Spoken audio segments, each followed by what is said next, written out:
Ethan sat on the edge of the hospital bed, staring at the pale green walls and the harsh fluorescent lights that made the room feel both endless and suffocating.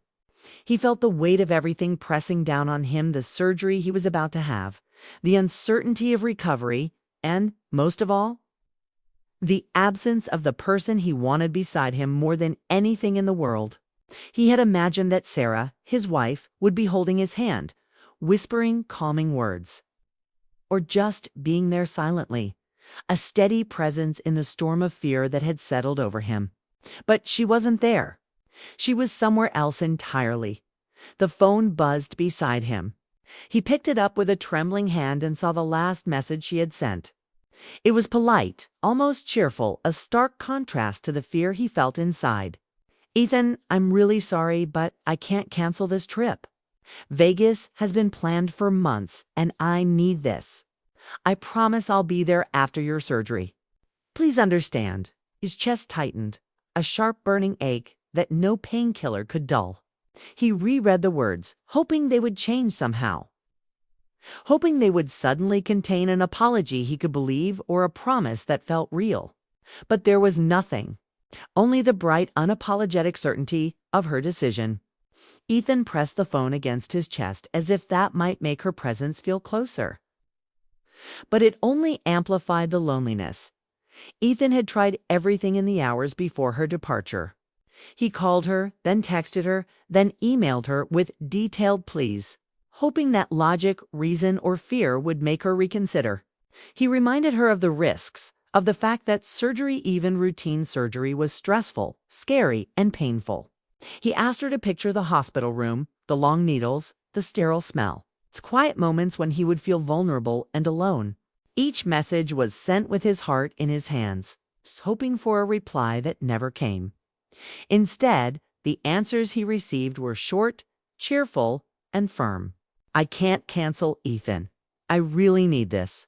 Don't worry, you'll be fine. I'll be back soon." There was no hesitation, no guilt, no doubt. Only the weight of her absence. And so, with the clock ticking closer to his surgery, Ethan realized that he would face this moment alone. He tried to focus on breathing, slow and steady, as the nurse came in to check his vitals. The monitor beeped steadily, a sound that should have been comforting, but to Ethan, it was just a reminder of how alone he felt. Every beep was a countdown to a moment when he would be cut open, vulnerable, awake only to the sterile lights above him and the cold, unfeeling walls around him. He wanted to scream, to demand her presence, but he only breathed in and out, counting the seconds, hoping the pain of waiting would not crush him entirely. Outside the hospital window, he saw a taxi pull up. His stomach dropped as he realized it was her. She had arrived at the airport, ready to leave, suitcase in hand, excitement radiating off her like heat from a flame. She waved at someone, her friends. He assumed and laughed, a carefree sound that cut through the tension of his heart. Ethan watched, unable to move, feeling a strange mixture of anger and longing. Sarah looked radiant. Her hair caught the sunlight, her smile wide and unapologetic, her eyes sparkling with anticipation. Ethan remembered all the mornings they had shared, the quiet breakfasts, the late-night talks, the plans they had made together. He remembered thinking she was the one person in the world who would always be there, unflinching, steadfast. And now she was walking away at the exact moment he needed her most. The taxi doors closed, and she was gone. Ethan felt as if the room itself had collapsed inward, leaving only him and the endless silence.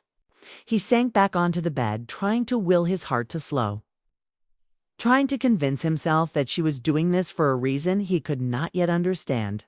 Maybe she really did need the break. Maybe she thought he would be fine alone. Maybe she thought it would strengthen their bond to give each other space. The explanations rang hollow in his ears, but he clung to them anyway, desperate for any comfort. The hours crawled by. Nurses came and went, checking his blood pressure, adjusting his forth, giving him medication. Each interruption reminded him that the world was moving forward, that life did not pause for heartbreak or fear. He thought about all the times he had relied on Sarah's presence, the way she had a way of calming his anxieties with just a glance or a touch. He realized how much he took for granted, how much her presence had always been a shield against the uncertainty of the world. Ethan tried to distract himself, picking up a book from the side table, flipping through pages, trying to lose himself in another world. But every sentence blurred, every word became meaningless. His mind kept returning to the bright image of her walking away, suitcase in hand, laughing, so alive and vibrant without him. He wondered if she even thought about him at that moment, if she realized the weight of leaving him when he was about to face something so serious. Even the hospital sounds, normally mundane, the distant echo of carts, the soft hum of air vents, the murmur of nurses in the hallway, felt amplified in her absence. Ethan closed his eyes, imagining her hand in his, the warmth and security of her touch. But when he opened them, the sheets were empty, cold, and sterile. He thought about their life together, the little apartment they shared, the quiet nights on the couch, the shared laughter over small meals.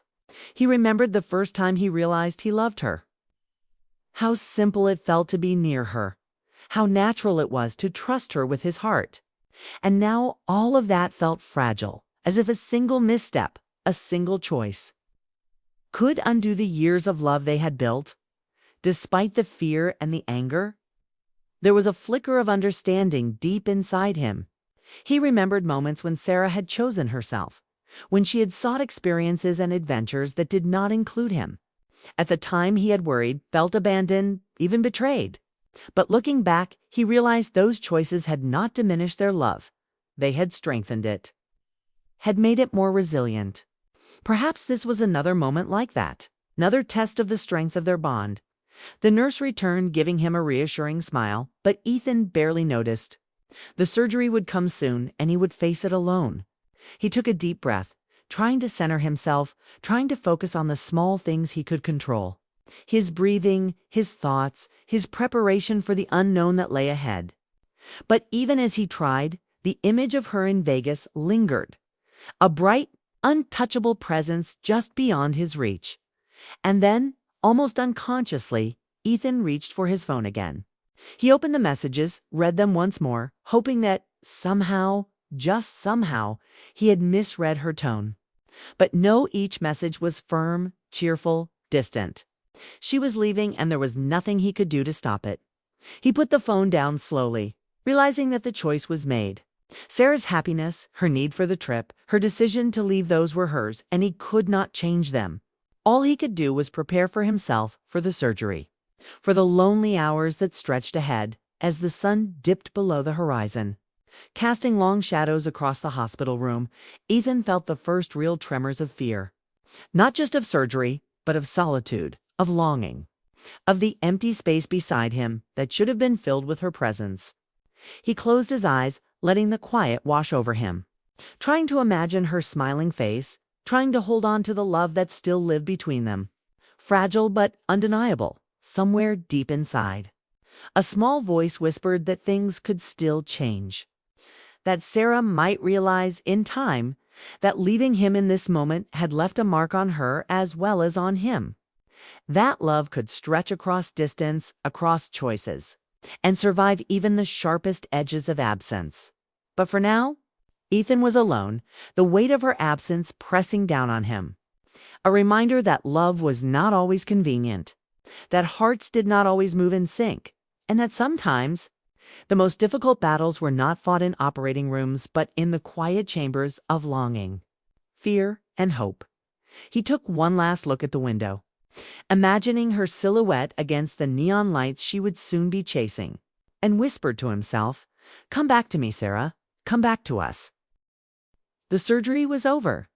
The sharp edges of fear and anticipation had passed, replaced by the slow, hollow ache of recovery.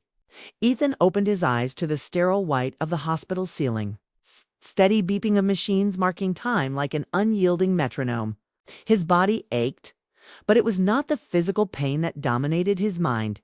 It was the emptiness beside him, the absence of Sarah.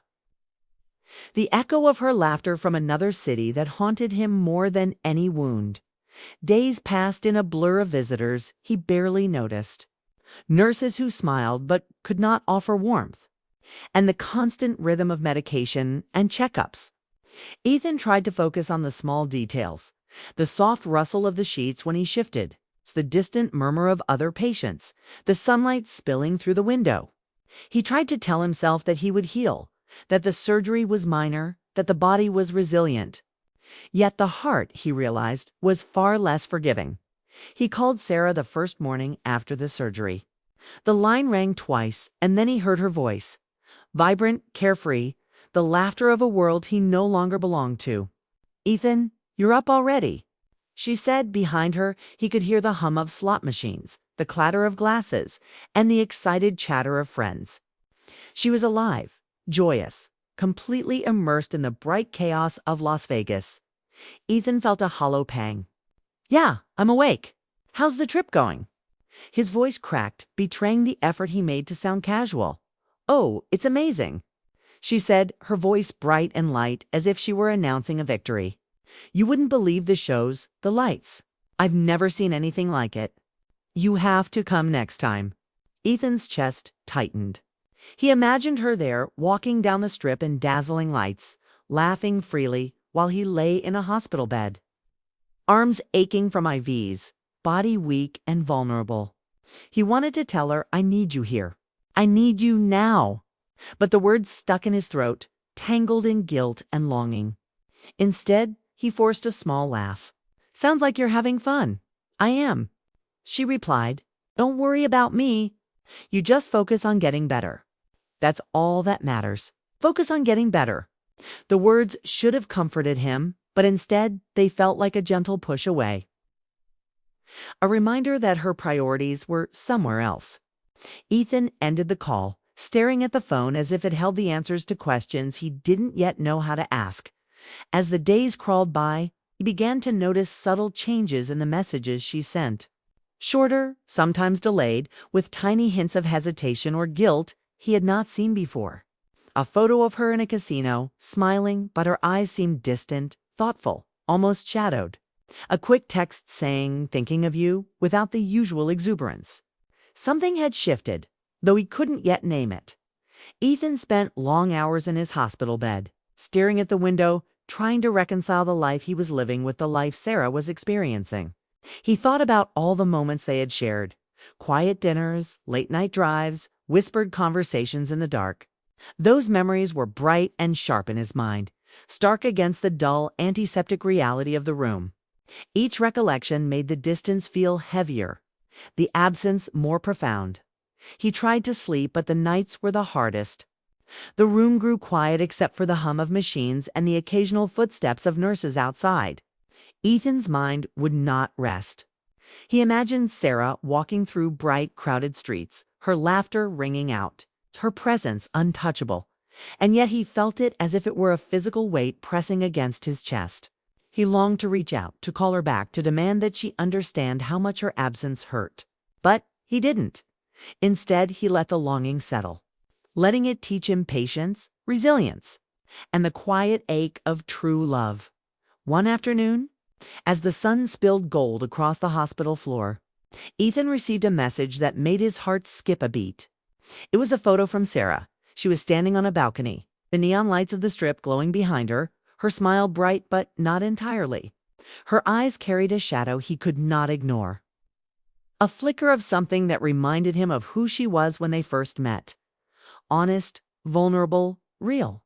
The caption read, "Miss you more than I thought I would."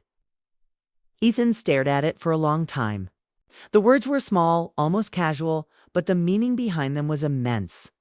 She was feeling the distance, the weight of leaving him. She was realizing that joy without him was incomplete, that the thrill of adventure could not replace the comfort and love they shared. For the first time since she had left, Ethan felt a flicker of hope. Fragile but undeniable dot. The next day he found himself thinking about the future in a new way.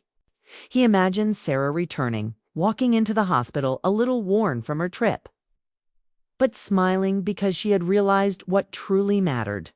He imagined the two of them sitting together, hands intertwined, sharing quiet moments, laughing about the absurdity of her absence and crying softly over the intensity of the emotions they had both felt. That vision was more comforting than any medication. more powerful than any reassurance from a nurse. Ethan also began noticing the strength within himself. He had always relied on Sarah as his anchor, but these days of separation had forced him to confront fear, vulnerability, and loneliness in ways he had never experienced. He discovered patience he hadn't known, resilience that surprised him, and a quiet courage that grew each day. He realized that love was not only about presence, it was about trust, about believing that even when apart, the bond could remain unbroken. As the week of her trip drew to a close, messages between them became more frequent, filled with small, meaningful moments. A song she heard that reminded her of him, a joke she wished he could have shared, a fleeting thought that drew her mind back to him. Each note, each photo, each word was a thread slowly knitting the distance between them, creating a tapestry of longing, love, and quiet reconciliation. Ethan began to prepare himself for her return, not with resentment, but with an understanding that their love had been tested. The absence had been painful, yes, but it had also revealed the depths of their connection, the resilience of their hearts, and the importance of truly seeing each other. Even across miles. When the final night of her trip arrived, Ethan lay in his hospital bed, listening to the quiet hum of the machines. His phone buzzed again. A text from Sarah: "I'm coming back tomorrow. I can't wait to see you. I've missed you more than I realized." He smiled softly, a mix of relief and anticipation filling him. The journey had been difficult, the absence harsh, but the shift was undeniable. She had felt the distance, he had felt it too, and now, slowly, they were finding their way back to each other. The flicker of guilt in her messages, the shadow in her eyes, the longing that bridged the miles, all of it pointed to one thing. Love that had been tested could still survive, could still grow, could still return stronger than before. Ethan closed his eyes that night, heart heavy but hopeful, thinking of her returning, thinking of their reunion, and imagining the first moment he would see her smile in person again. The surgery had been only a physical challenge. The real trial had been the distance, the longing, and the quiet ache of hearts temporarily divided. But now, after a week of solitude, reflection, and revelation, he felt ready to embrace not just recovery, but reconciliation, understanding, and the slow, tender rebuilding of connection. He realized that love was not always about being present in the same space at the same time.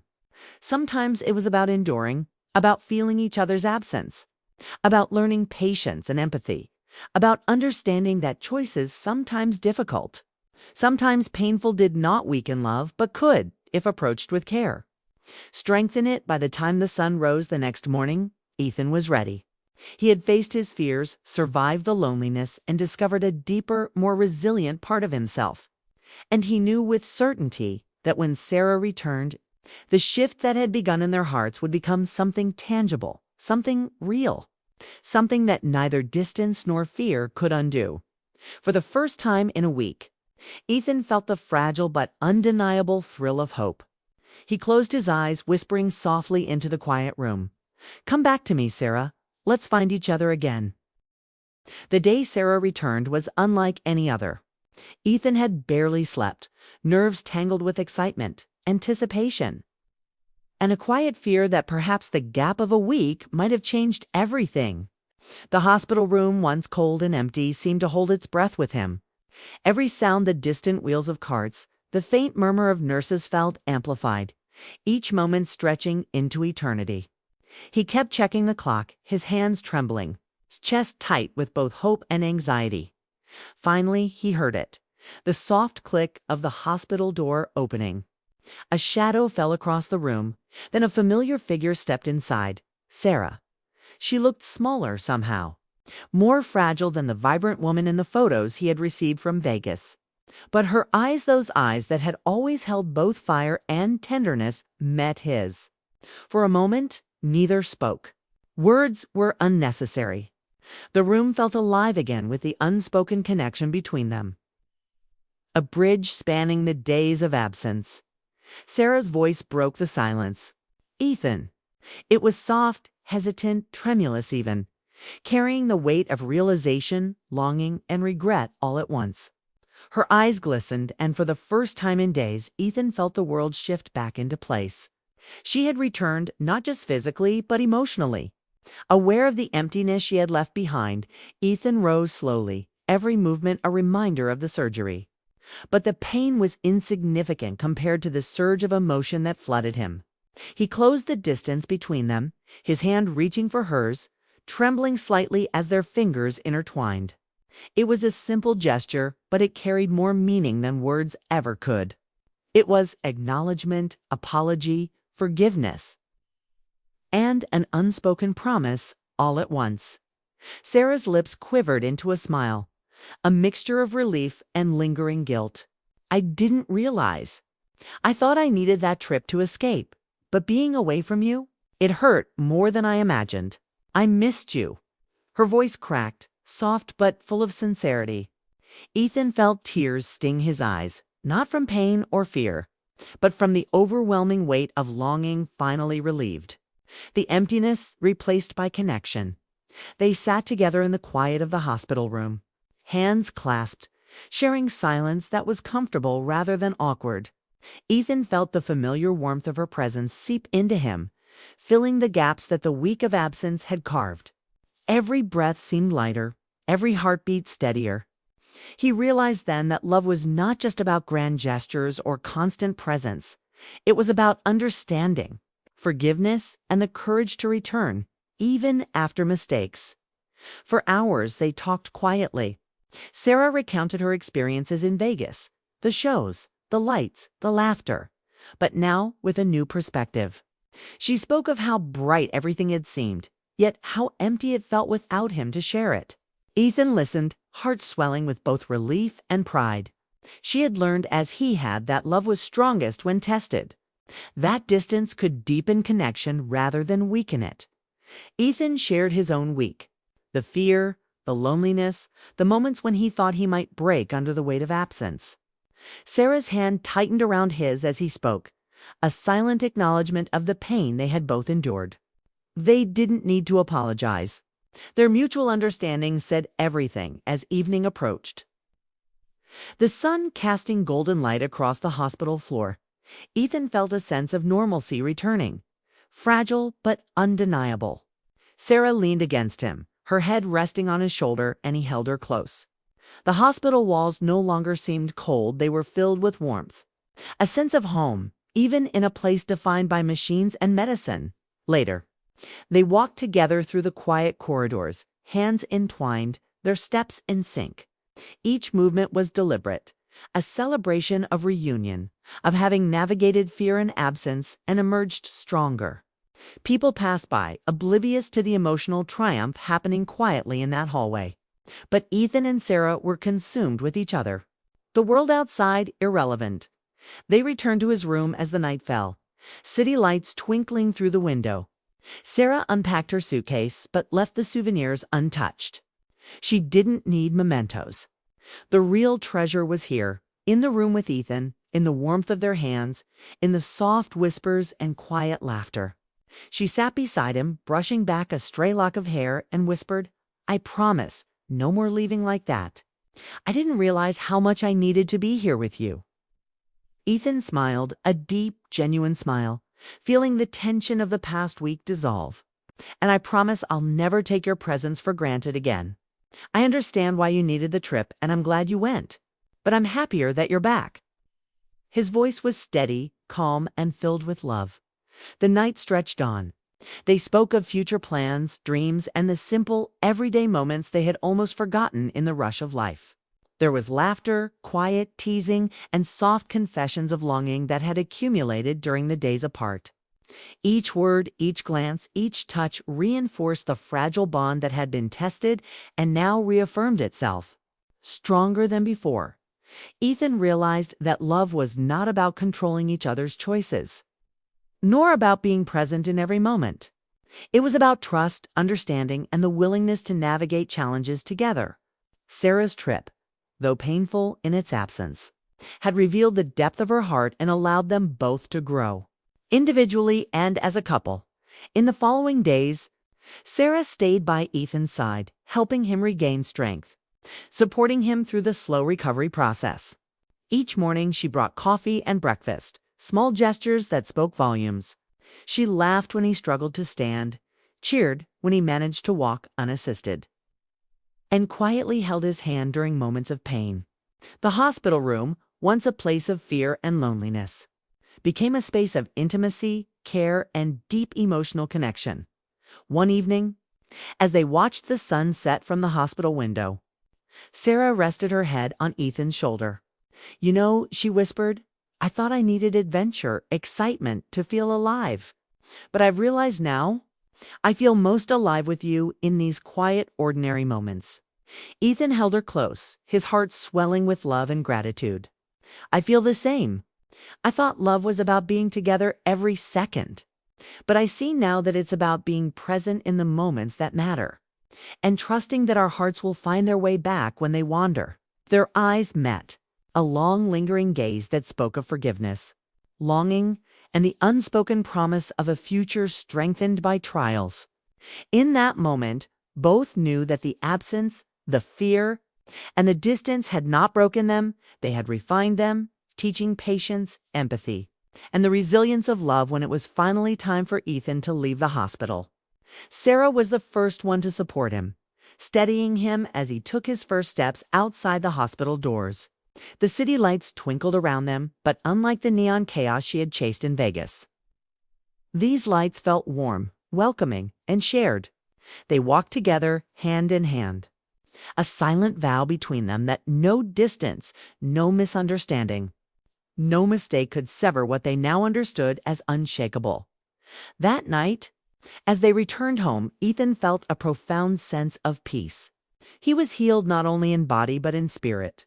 Sarah's presence was no longer something he wished, for it was tangible, real, and deeply comforting. They unpacked her suitcase together, but more importantly, they unpacked the emotions, the lessons, and the renewed understanding of each other's hearts. In the weeks that followed, life slowly returned to normal. They shared meals, laughed over small mistakes, and found joy in the ordinary routines of life. Yet beneath the calm surface, both carried the memory of the week apart. It's a quiet reminder of how precious their connection truly was. The experience had taught them patience, endurance, and the importance of communication, empathy, and love that survives absence. One quiet evening, as Ethan held Sarah's hand across the dinner table, he thought of all that had happened. He remembered the fear, the longing, the moments of despair, and the subtle signs of change that had emerged in her messages, her photos, her eventual return. He realized that love was not static, it was dynamic, sometimes tested, sometimes strained, but always capable of growth and renewal if nurtured with care. Sarah smiled at him across the table, her eyes soft and tender. "I'm glad I came back," she whispered, "not just to be here, but to really be with you." Ethan squeezed her hand gently, a silent acknowledgement that spoke louder than words. "And I'm glad you returned. All of this, it matters more than I can say." They sat together, watching the city lights shimmer outside, hearts aligned, spirits intertwined, and love renewed. The week of separation, the longing, the fire, had all led to this quiet, tender reunion. And as they held each other close that night, they understood something profound. That love, when tested by distance and choice, could return stronger, more resilient, and infinitely more beautiful than before. And in that shared silence, both Ethan and Sarah knew, without saying a word, that they would face life's challenges together, hand in hand, hearts aligned, unshaken and unbroken.